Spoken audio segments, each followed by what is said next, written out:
Hey yo, it's Guido coming at you with a Tactics Talk. Welcome back. Hey, you know what? Let's talk about flowing with the fail. Look at this, you got a shot on this Lance NC. Spawned in to the north on proc. I'm in my 113, top tier in a 357. This is the old matchmaker.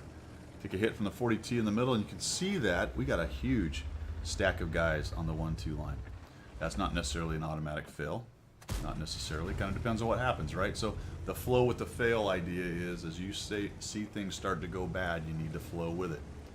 You need to flow with it. Try not to be the hero that saves everything in one big chunk. Take little bites out of it. That's something that I struggle with.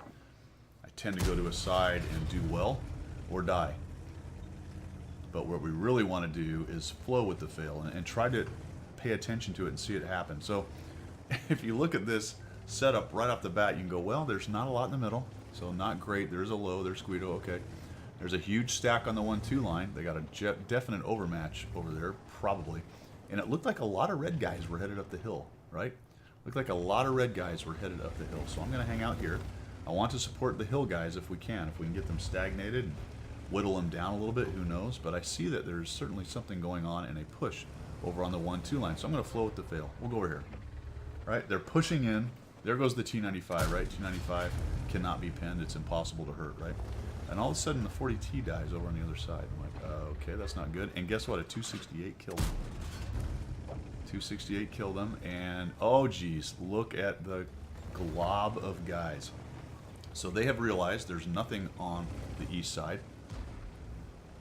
They're getting pushed on the west side, so they push into the east side. And I come over here and go, all right, so what do? Do I YOLO over there and try to take some hit points off of them? Because, by golly, I'm going to stop a push by I don't know how many tanks over there. Get a shot on there. No. And that kind of showed me what I needed to do, right? I came up over there. There's a 40T up top. He's pummeling me. The 30, thank goodness he missed taking that shot in there, and I got a little bit of damage. And I'm thinking, all right, you know what, folks? I got to flow with the fail. My strength is back over here. We can defend the 1-2 line up on the road, but I cannot defend myself in that spot where I was on the 5-6 line.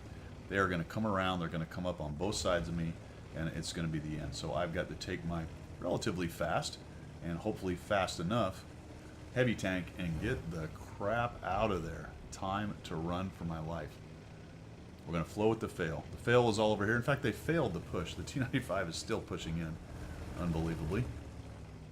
He'll show that E100, and I'm just going to have to come back here and see what I can do. We're going to have to defend from this spot. We still have some pretty good tanks left. Poor artillery, sorry buddy, nothing I can do to help you. Bounce off of the 268 version 4, that guy's a problem. Come around here and see if I can't start getting some hit points off of these guys. There we go. How about you? There we go. So a little shot into the standard B. That'd be a good one to get rid of. Getting rid of the standard B would be really nice. There's the ISM. We'll zoom in on him. That's a crit. Pretty well angled to me, so I'm going to have a hard time with him. He backs off. T30's trying to come across. Nice little shot on him. Down he goes. And we're starting to even this thing up a little bit, right? It's 5-7. We're flowing with the fail. We have terrible map control. The low actually goes over, and good on him for doing that, because he's getting us some lights over there, getting us some lights on guys that are camping in the back. Guys we wouldn't normally see. We would take fire from those guys, and we'd have a hard time seeing them without that low, and he's doing a yeoman's job over there, keeping those guys lit so we can put shots on them.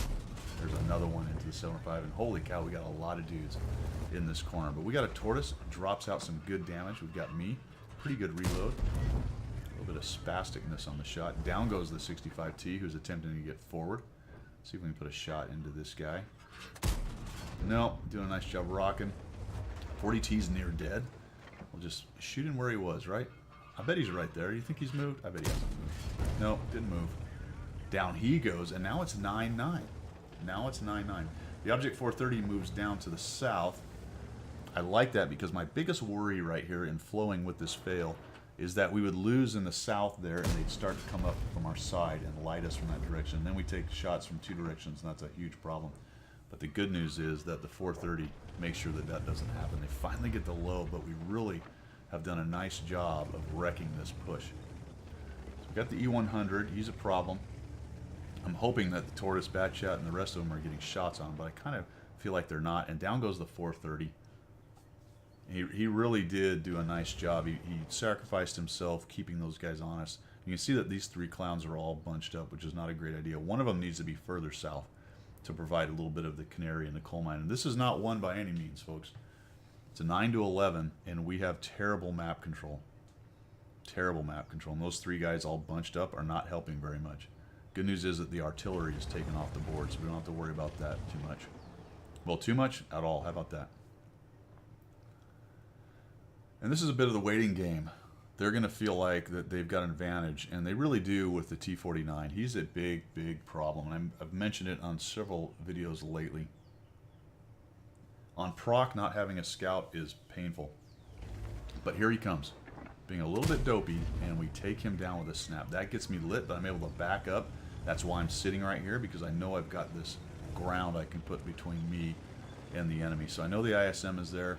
There's also a Progetto. I really don't want that guy to get in and clip me. Batchat's moving around. Tortoise is moving back towards the threat here. I don't get lit, so I get him lit. I don't get lit, so I just come up over here, and unfortunately I have to put it right into a very strong turret. Not really a great plan right there. Lance and C has come back. I'm going to come up and over. It is a big problem with the guys in the middle, but they're just outside of draw range. Just outside of draw range. And there's the Lance, and he's actually shifted. Now the question is, all right, where's that E-100? He has to be moving up. Has to be moving up. So we'll flex, all right? The Progetto, all right, I don't know. I feel like maybe he's moved sides because he didn't show up, and there would be no reason to sit there for very much longer. If he's a good player, he's trying to find a different way in. He knows that someone's watching that flat space. So I'm going to flex back to where my tanks are.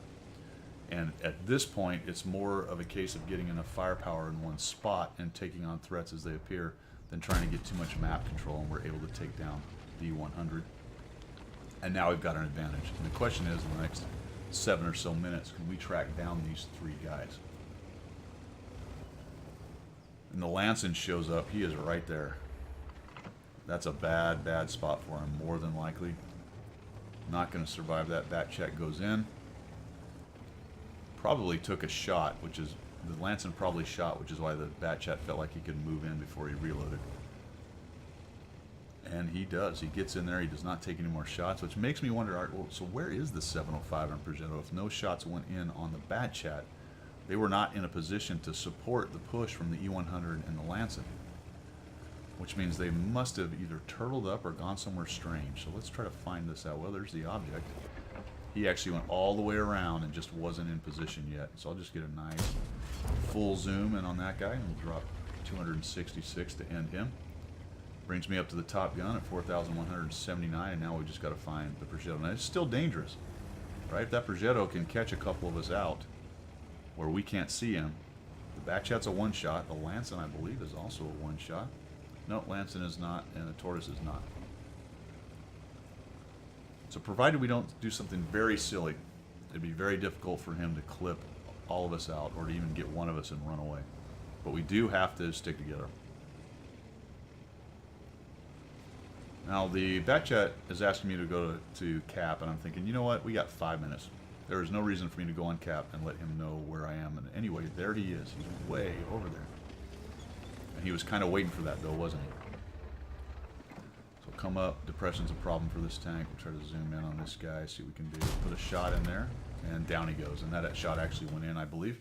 4,179, 1,034 assist, and a good example of flowing with the fail, man. Sometimes the map just doesn't go well, or your team has trouble. Try to stay alive. Try to go where you can get support. Try to go to a smart position where you can try to turn around what's turning into be a bad situation into a good one. Thanks for tuning in, guys. I appreciate it. I think that, I'm not sure if that was my first ace. Might have been my first ace on the 113. All right, guys. Like I said, thanks for tuning in. I appreciate your support of the channel. Keep it up, and we will see ya.